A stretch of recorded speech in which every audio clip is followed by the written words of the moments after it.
And down in San Diego is my good friend and co-host Dennis Thaukus. What's up? Nothing much. How you doing with that drive?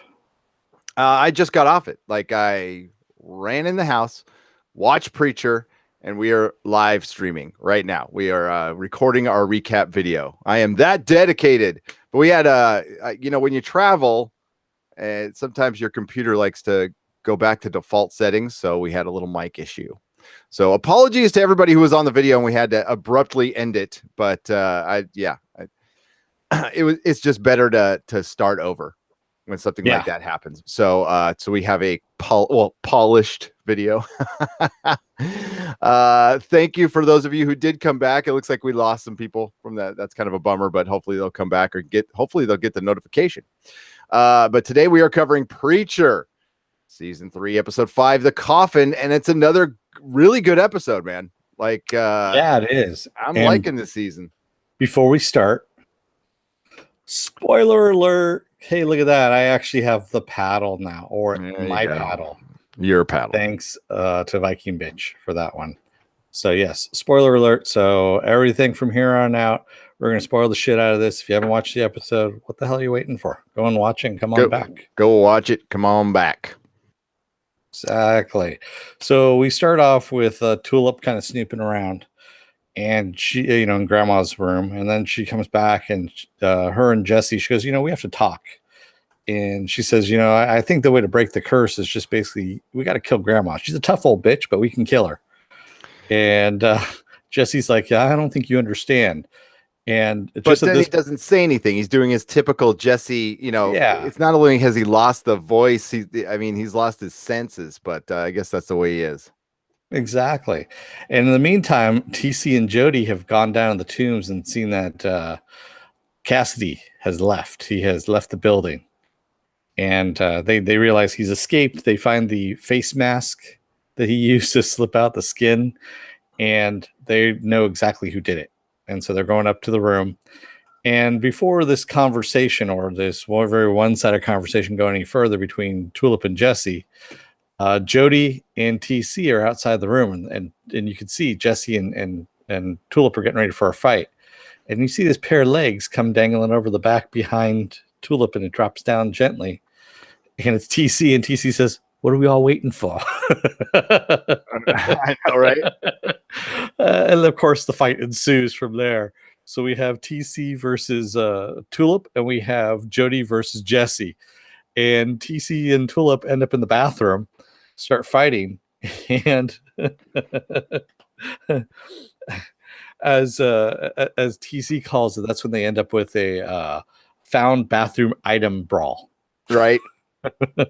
Which his is toilet paper, a hair dryer, and some accelerant. So once he hits the hair dryer, it lights it up, and she grabs. She's impressed. No, she's like, "Oh, that was pretty good." And she grabs a toothbrush and an eyebrow crimper or eyelash crimper, and he goes, "I don't understand." And she looks right at him and kicks him in the nuts.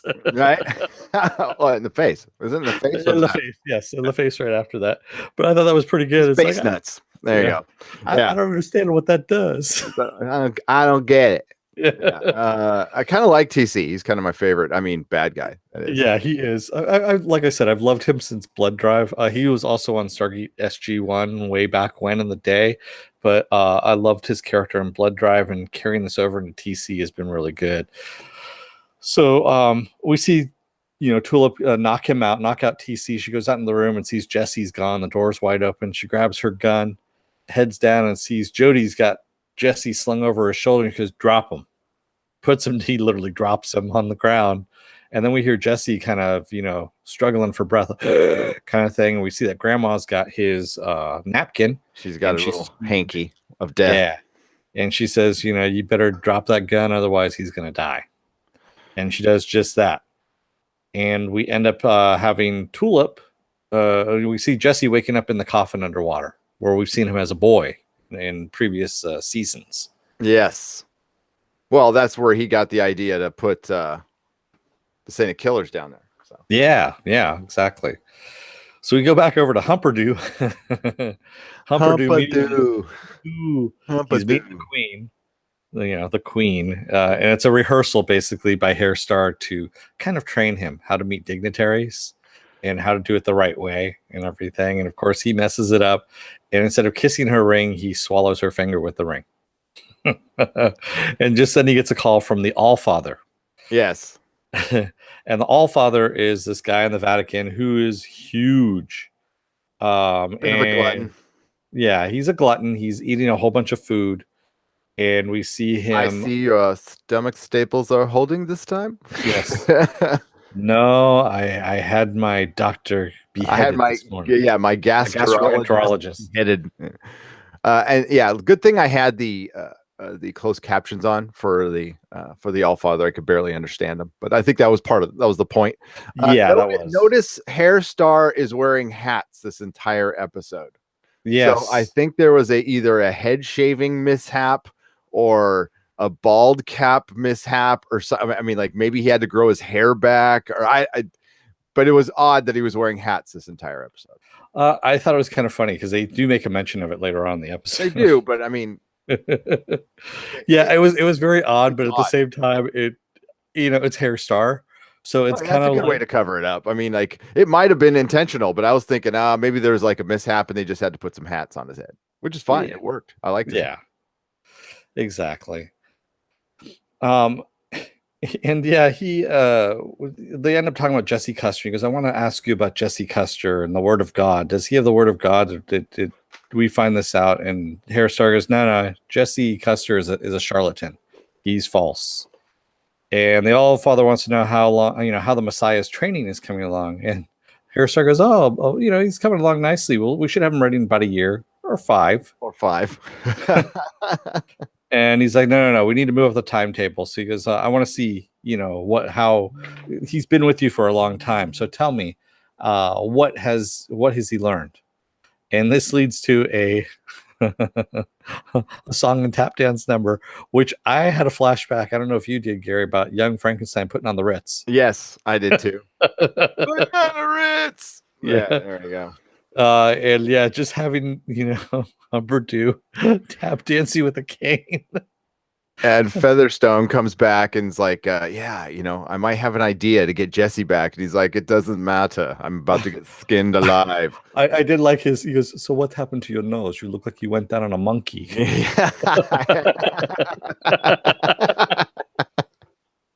That was good. That was good. I was like, I want to watch a whole show of fucking Hairstar. Okay, yeah. That's all I need is Hairstar criticizing stuff. Hairstar needs a YouTube channel so badly. Yeah, the actor Pip is awesome. He just really is, and just having Hairstar out in the world as a series, I would watch that. I would watch that more than watching this thing. Watching Preacher. Tell you the truth. I've seen Toe Jam direct a film better than Rianne Johnson. So yeah, Featherstone arrives. She says she has an idea about Jesse. And then we cut back over to Tulip, and Tulip is ankle cuffed to the bed, and she's trying to get out there. And we see her, she sees a little bar underneath the bed there, a little metal bar, and she's getting it, and she's, wiggling it out with her foot, and she brings it back and hides it behind her because the door gets unlocked. And in comes Grandma, TC, and Jody. And they have a little talk, a little heart-to-heart about what's going on with Jesse. And that, basically they can't really do anything to her without hurting Jesse, but they have something in store for her at the moment. And Grandma leaves Jody there to watch her, which, is always a good idea. Well, yeah. I mean, he's like 6 foot 100 and kind of unbeatable, super powered somehow. I think he's more than 100. I think he's more like 300. Yeah, he's a big dude. He's a big dude. Okay, so Ruth Nega and Dominic Cooper are little people. Yes, they are. Yeah. And the goatee is from both. It is the good universe and the bad universe. It's combined. There you go. Yes. Yeah. And it may be the last day you see this. So just so you know. I think it's a keeper. Everybody hit F if Dennis should keep the goatee.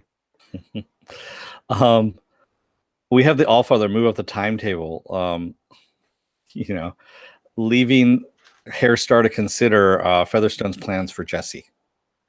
And she goes, I have a plan for Jesse. And she just leaves it like that because we think we were going to cut to another scene. And all of a sudden, Hairstar goes, well, out with it. Yeah, I know. It's just all. It was like it was supposed to be transition to commercial. That was good. I have a plan. And that was the other thing. Featherstone actually comes in. She goes, I like the hat. It's very Don Draper. He goes, yes, I like it too. I like it too. By the way, there's some F's for you to keep it. Mako would like you to keep the one downstairs as well. Nope. Sorry. Had to go there, Mako. No, but he's Brazilian. He's he likes to go to Brazil. Dennis does. For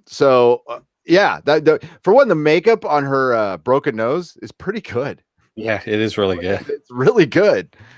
Yeah. That's it. I am liking the in jokes though about the makeup stuff and the hat possibly covering something up. We don't know what. It might be a mistake. So this is a little bit fun to have the these kind of mistakes being brought to light and not just kind of hidden, not ignored. No, I'm really loving where this show's going this season. I wasn't too sure at the beginning, but the last 2 episodes have been great. Like really, like season 1 Preacher. Now it's they still don't have as full a cast, but you're bringing in Hairstar more. They're mixing it up. The drama at Angelville is good enough that's keeping me interested. Again, the 8 is enough. One who's playing Madame Langell is brilliant. She is so good. Betty.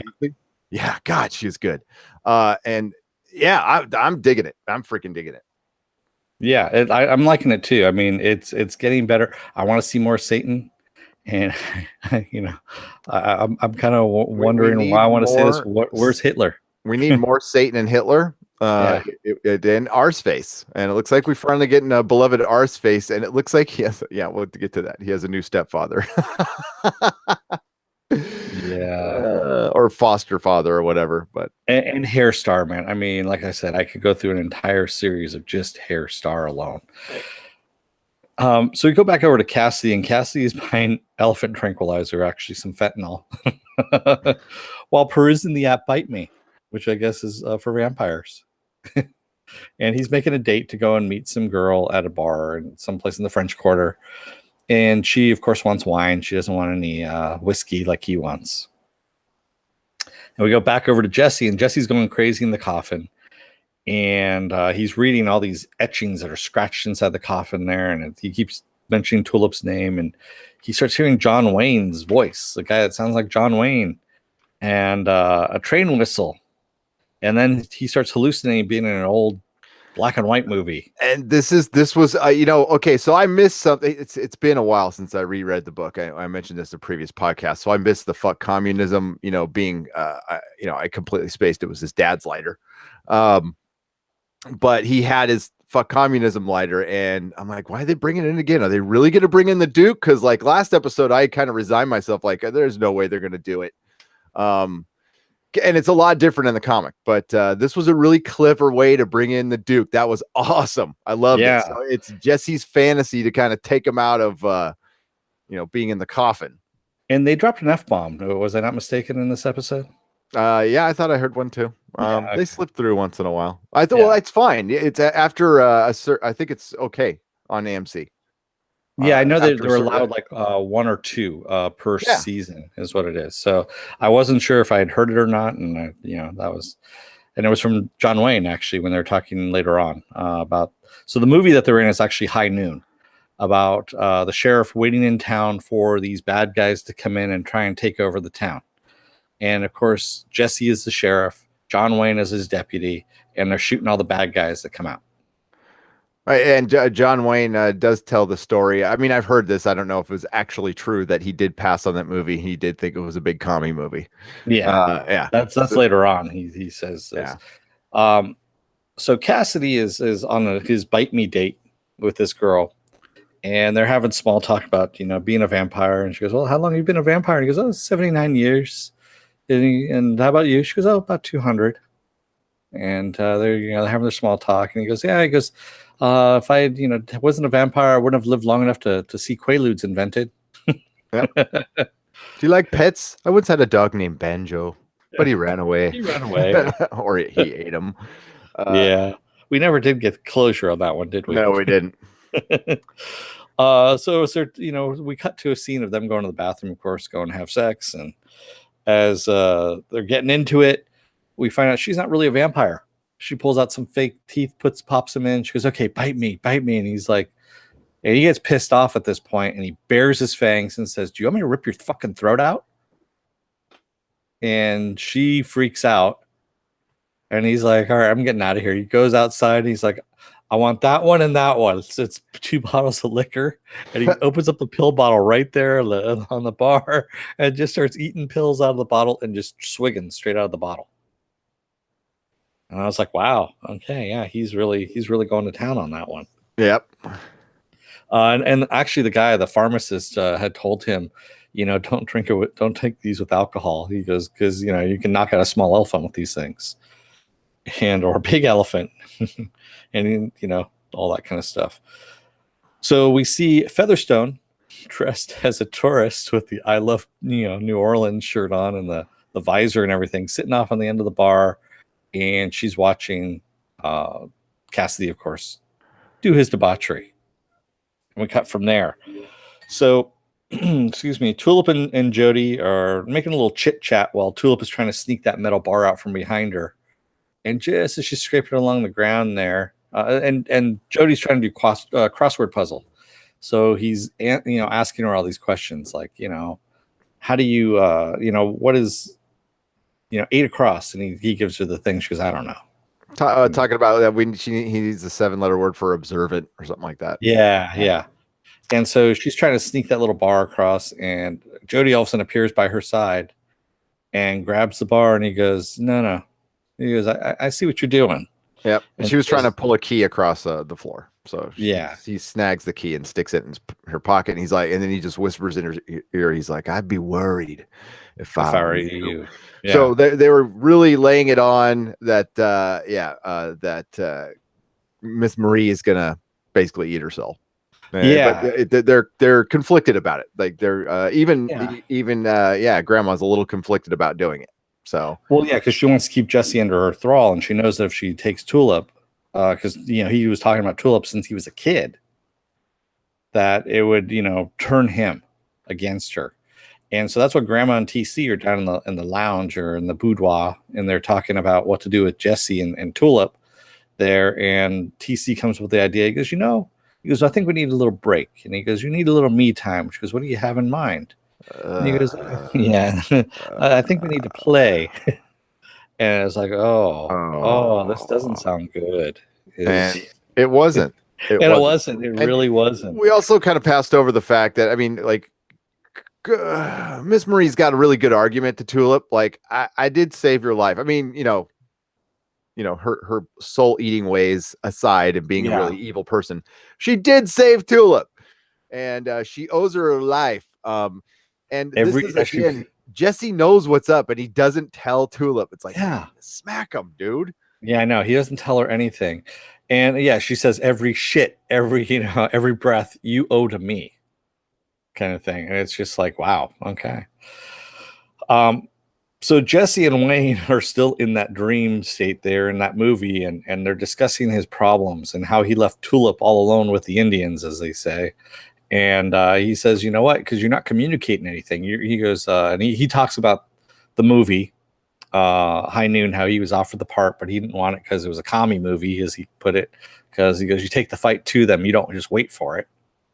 Yeah. And that's what he tells them. He goes, don't wait and take the fight to them. He goes, don't wait for them to bring the fight to you. Take the fight to them. And that's when Jesse steps in front of the train that comes along, and he wakes up, and he's in the coffin, and he plugs up the exhaust hole. So he's playing around with the exhaust hole with his cigarette pack that he's got there, and plugs it up with that, and then starts digging into the wood with his little metal collar clips that he's got. And water starts trickling in slowly. Wondering, what he's trying to do. So then he takes the cigarette butts, the filters, and plugs his ears with them, and then takes a cigarette, wraps it up in his collar, sticks it inside the hole, where the His exhaust hole. oxygen hole. Yep. Yeah. So it basically gets sucked back into the. I mean, like this would not. I mean, this is typical Hollywood. I mean, maybe from the oxygen, possibly, and at least it didn't like have this huge explosion. But it sucked it back up into the little generator and the pump that was pumping some air, and it blows him out of the coffin. Yeah, And it's supposed to blow the coffin that's like the apart. whole cigarette lighting, gasoline and blowing up Yeah. the gas station, Which doesn't work. which doesn't fucking work. Puts out your cigarette. It does. So yeah, it keeps falling out too. That's the whole thing. The cigarette keeps falling out, and he's lighting it over and over again, trying this until it finally works. So in the meantime, TC and Grandma are role playing as he's a Confederate soldier and she's a plantation owner. And I do declare. Yeah. And TC screws up and goes, what was my line? I forgot what my line was. And she reaches under him and grabs him by the nuts and realizes nothing's happening. She gets pissed off. And they decided, she goes, you know what? Go get Tulip. I'm going to eat her soul. Yep. Nothing's working. And she takes off her wig and she looks more like the Madame Legel from the comic books. If you haven't seen that, especially the Glenn Fabray covers of these comics are so freaking good. Yeah, she's pretty scary looking. She's pretty scary. Yeah, she is. So TC goes grab Tulip, and when he gets into the room, Jody is actually chained to the radiator, and he's like, look out, but not in enough time because Tulip just shows up and knocks TC out and goes down and confronts Grandma. And she tells her what's what. She's basically telling her, I'm going to kill you at this point. Everything, Jesse needs to be kept, set free. You're the thing that's keeping him here. She goes, I'm going to kill you. And that's when Madame Langell reaches for the knife that's sitting on the table. She goes, don't do it. Well, she's all, you could let Jesse go. You could make this easy. And no, Grandma's like pulled a shank on her and they had a fight. And it was a pretty good one. She held her own. Yeah, and she ends up choking out Grandma, literally choking her to death. And Jesse, in the meantime, is running towards the house. And he gets there just in time to see that Tulip has choked out Grandma to death. And she stands up. She goes, it's over with. She's dead. And then she just crumples to the ground. She dies herself because Grandma, as TC points out, Grandma had eaten her hair and her nails from Tulip. And so their lives are intertwined. Which we thought. And I think a lot of people thought. So she like stayed, but while she was dead, laying on the ground, God showed up and just said, "Pass, fail, O'Hare, and you're failing. And you're failing." Yes. And I love how they have 60s music in the background, and he's smoking a cigarette, and then he disappears. And in the meantime, he's actually Jesse is trying to give CPR to Tulip. Thank you, Johnny Pappas, for the $1.99. Nice hanging out last night. Yeah, it was nice hanging out with you too. Very nice hanging out with you, Johnny. It was good meeting you. That was fun. We'll get to that in a second. That was totally cool last night with you and Crazy Carlos. Yeah. And so he's giving CPR to Tulip, and TC's like, no, you're giving it to the wrong person. And so he rolls over Grandma and he goes, go get some of that adrenaline that you have. Do you have some of that? And TC's like, yeah, I have some of that. So they go and grab working. that. Well, she ain't Uma Thurman.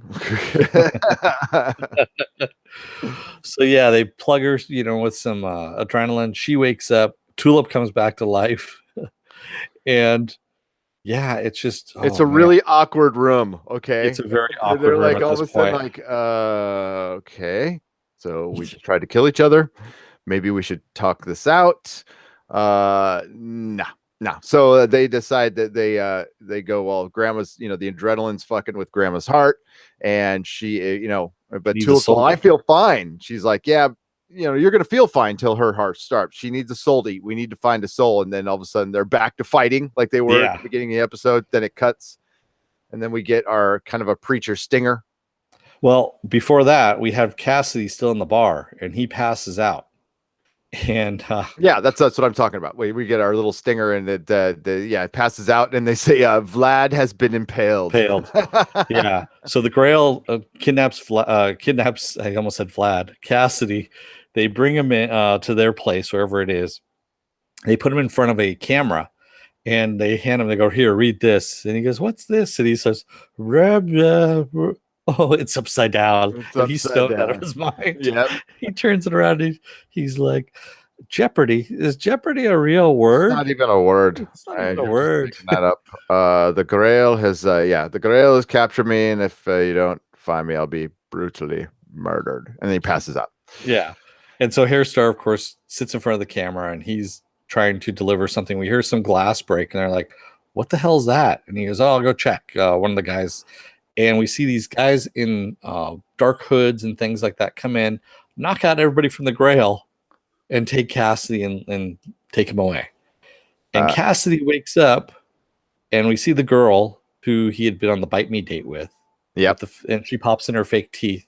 And we see some guy sitting on a throne with all these other guys around him in these cloaks.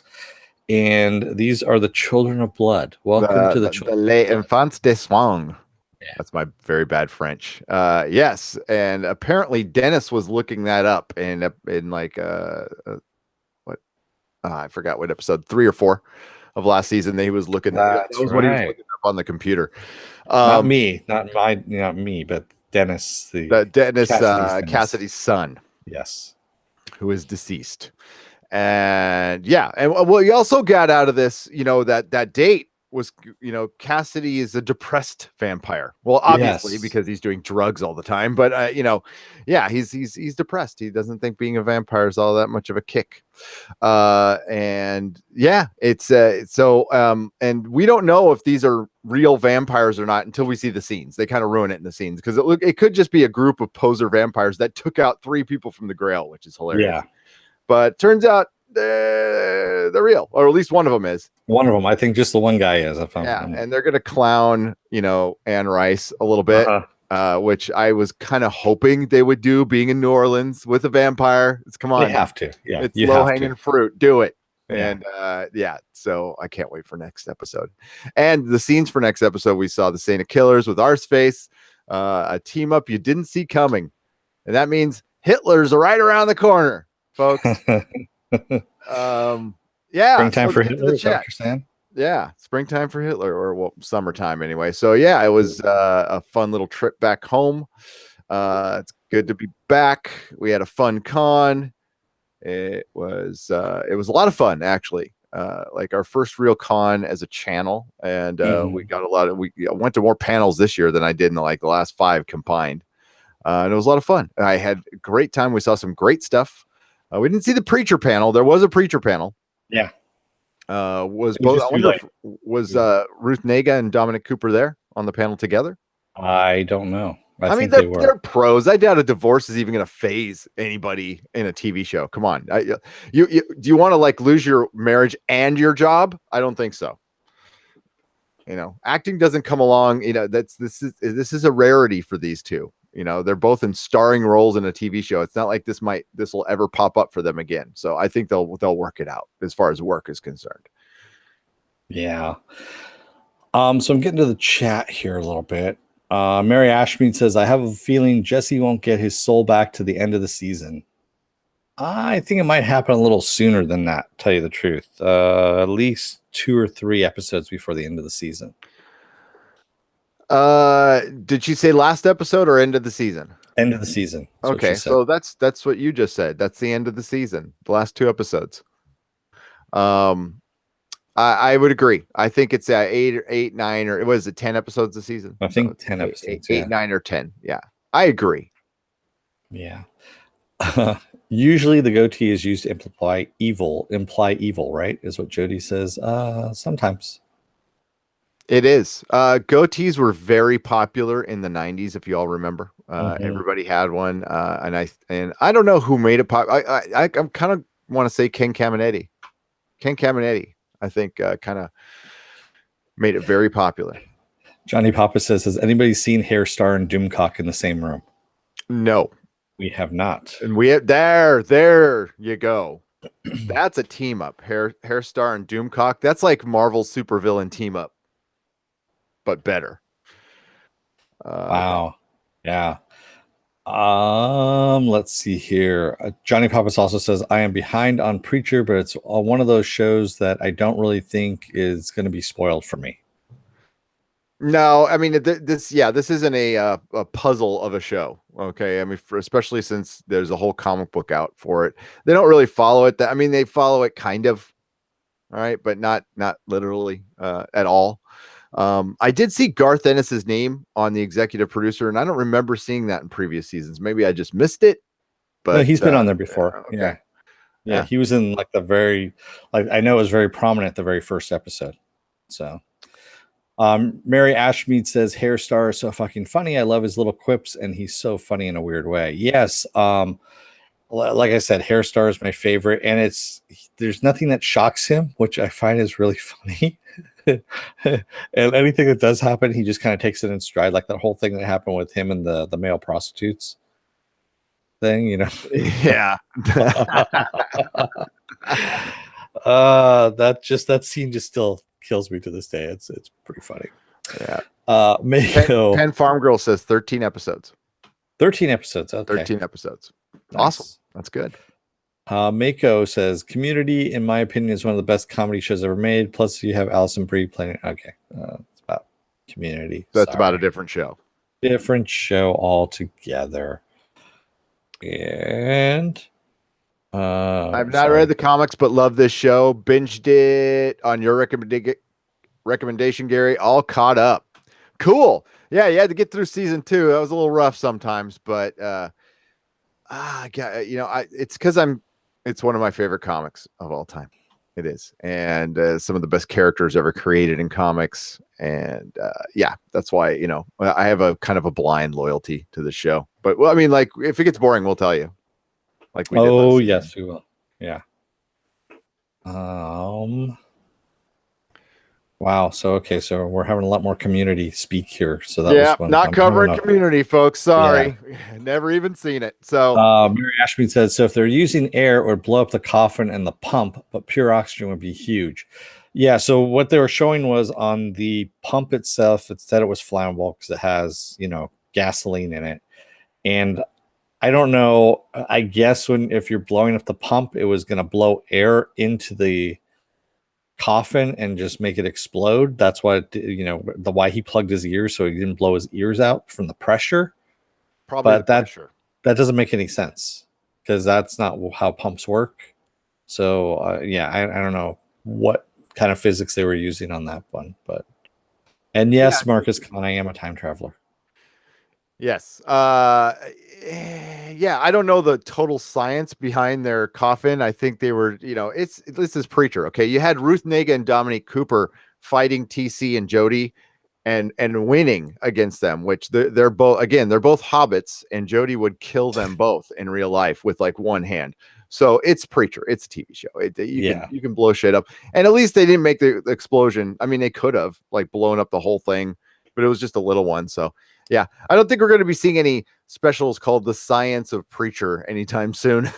So it's okay. It's supposed to be tongue in cheek. And you got a guy with an ass for a face. So exactly. And Hitler and Satan. Barry Ashmead says, I love how Jesse has Tulip's name all over the coffin. Yeah. I mean, he had to, really kind of focus. He did. So he didn't go nuts down there. And that's what you focus on. The person you love. Now I'm liking their relationship this year. They're both he's being an idiot and she's like going balls out for him, which is cool. There's something very sexy about that.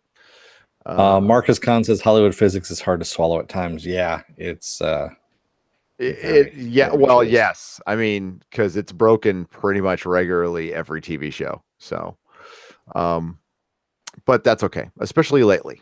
But it's all right. It's all right. No, it's okay if you guys crosstalk. Yeah, that's fine. Crosstalk, just do what you like.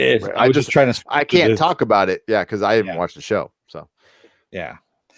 Darth Jarvis says it's good for a comic book adapted TV show to be getting good reviews. Haha, but I think that fact alone is to be celebrated.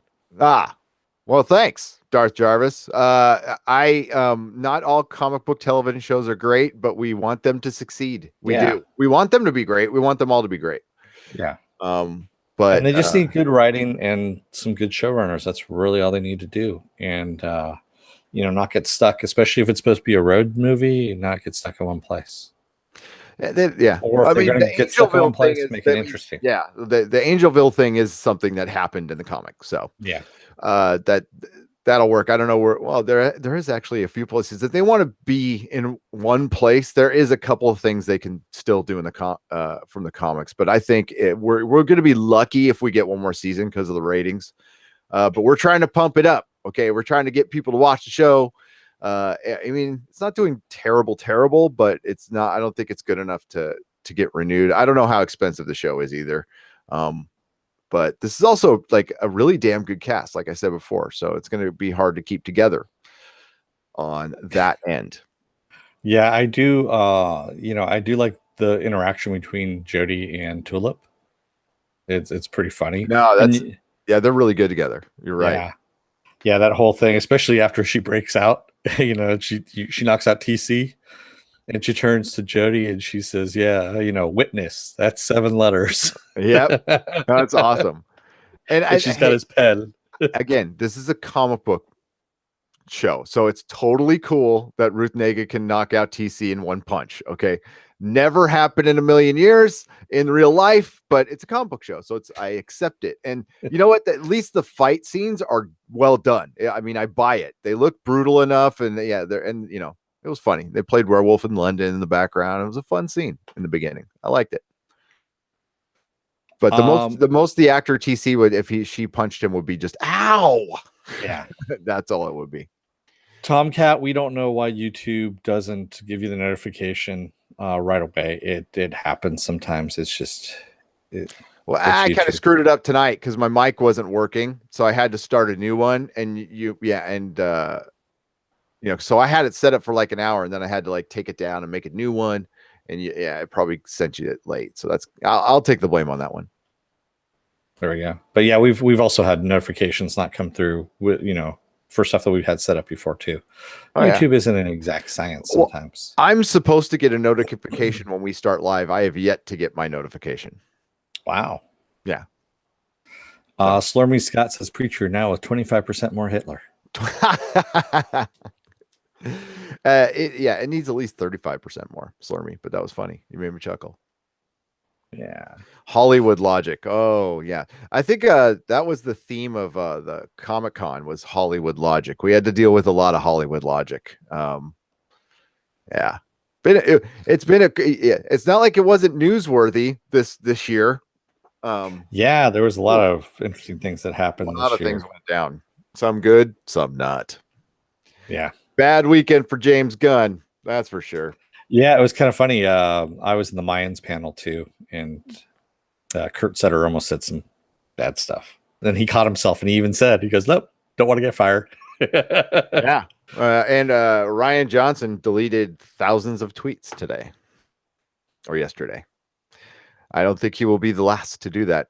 They should probably just shut down their account. I think if you're a movie star and you were even somewhat provocative, I would make your account private and hire somebody to go through it with a fine tooth comb. Like I would just get rid of it. Just get rid of it. You don't need it. But yeah, it's Hollywood logic. Oh yeah. Mary Ashmead says, what happened to what Jesse promised to his dad? I promise. Well, that promise was supposed to be I thought it was just be one of the good guys. Don't be there's a lot of bad guys. That's right. That's what it was. Yeah. There's a lot of bad guys. There's plenty of bad guys out there. Just be one of the good guys. Just be one of the good ones. I promise, Daddy. Yeah. And that's why, even when he goes bad, he tries to come back because he is he's a good person with really shitty judgment. But ain't that's part of being male, especially before you're 25. Tomorrow we are going to be talking a lot about Comic-Con wrap up. So we will get to that stuff, but it's going to be tomorrow. Tonight we're talking about Preacher. Yeah, tomorrow, if you want for the Monday nooner, Dennis will be joining me. And it's going to be a little earlier too, folks. So keep an eye on the time. It's going to start at like 10:30. Really? Yeah, I got stuff to do. I got stuff to do all day. But there's plenty to talk about. Shit, some more news will probably drop while we're on right now. Exactly. So pretty much we're at All the right. end of the preacher comments here. So All right. So what we'll do is we'll talk about what's coming up. So we got the Monday Nooner with Dennis and I tomorrow, and it's gonna be early. It's gonna be early because I have things. And then Castle Rock is Tuesday, and there's 3 episodes. So there's a time change on that one. That the podcast on that one I think is gonna be like 9:30. And we're gonna cover the first 3 episodes. And then in a very short amount of time, we got Better Call Saul is coming back, and before that, the day before that, Venture Brothers. nice. Venture Brothers. I'm so excited for that. Yeah, there's a lot of stuff coming up the pike, so we're happy. And we also have a Doctor Who that is going to be tomorrow night. Okay, so Doctor Who series one, not of the second 2005 show, Christopher Eccleston Rose. So yeah, we'll see how that does, because I can talk about Doctor Who. Those could be very long. I'll try to not make them long, but they can be very long. So yeah, so we'll be doing that. Thanks everybody for showing up, and Johnny Pappas and Crazy Carlos. It was great meeting you guys. We got to meet a couple the people there in the chat. That was really fucking cool. Yeah. And I look forward to seeing you guys again next time I'm down in San Diego, which is not too long from now. Going down for my mom's birthday, so we'll hook up again, hang out. It was a lot of fun. We did a podcast from Lestat. I did take it off the channel, but that's going to be on nerdrotic.com in about an hour if you want to check it out. All of our Comic-Con stuff is going to be under one post on our website. So if you want to see like every bit of video we've done, and then I'll put the links to the Facebook stuff that Dennis has put up. We have hours of video. Yes, we do. Do check out on the channel. We have the Orville panel and a little blurb from there wasn't much on the Expanse, but there was, just basically thanking the fans. The Orville panel, though, I highly recommend you watch. It was a lot of fun. We also had our podcast from last Friday, which was epic, even with my connection problems.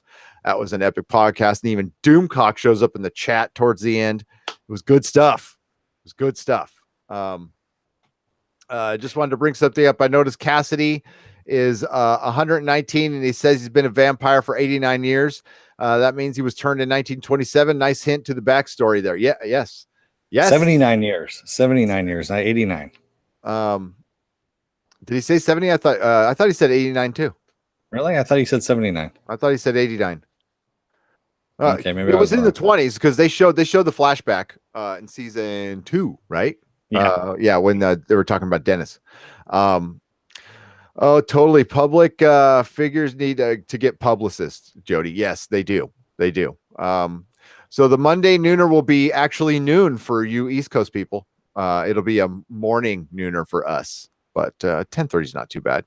You can make that, can't you? Possibly. We'll talk offline. All right, cool. All right, everybody, again, thank you for joining us. Nerdrotic.com is the website. And thank you, Johnny Pappas, for the $1.99 super chat. Thank you to all the patrons. Sorry, this one's kind of rough. I literally just got home from an 8-hour drive, so I've got the little road haze going on. So thank you again, and we'll see you all tomorrow morning. Dennis, take us out. Children of Earth, don't let the door hit your ass on the way out. And may the small folks sing songs of your greatness. Good night, everybody. Good night, You're wonderful. everyone.